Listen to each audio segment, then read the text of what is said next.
Ngayon ay June 1, 2025 at plano kong umakyat sa Marilaki today. Sasama ko si Matt, syempre.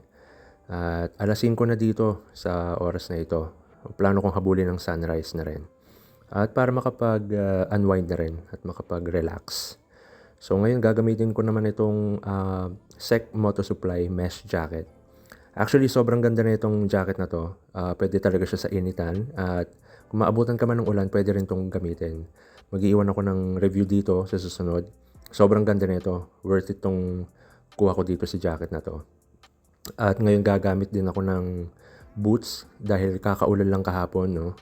Magandang chance to na mag-ride kasi 2 weeks pa lang sa atin si Matt. And kailangan niyang matesting yung roads na rin. And besides, gusto ko rin ma-maximize yung fuel consumption niya habang stuck pa siya at hindi pa siya nag-glow up. Ayan. So, paalis na ako dito at plano ko rin kasi mamayang umalis at may pupuntahan tayo mamaya. Tara! So, nandito, dumaan na ako sa may Jariel's Peak. Mabilis lang ang biyahe ko rito, wala pang 2 oras. I-try ko yung breakfast nila dito bilang maraming pumupunta rito na mga riders din. So makikita nyo dito, sobrang lamig talaga. Hindi naman ako sobrang gininaw, pero mas na-relax ako kasi gamit ko nga yung jacket, no? Hindi tumatagos yung chills sa loob.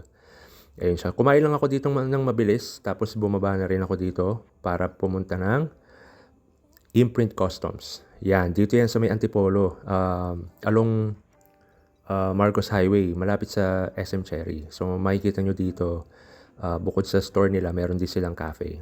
So ayan yung SM Cherry sa tapat. Tawid lang kayo, yan na yung store. Ang ganda ng store dito, first time ko lang makapunta. Sa totoo lang, tumagal ako dito. Sobrang tumagal ako dito kasi ang hirap mamili, lahat magaganda. Kung may budget lang talaga ako na sobrang dami, lahat yan bibiling ko tigi-tigisa.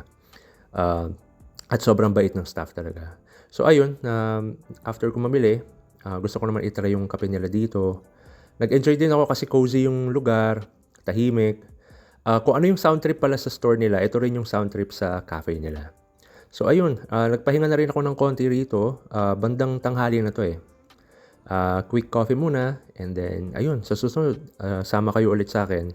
Biyahe tayo sa ibang lugar. Maraming salamat sa inyo. Antabayaran nyo yung susunod na vlog natin. Thank you!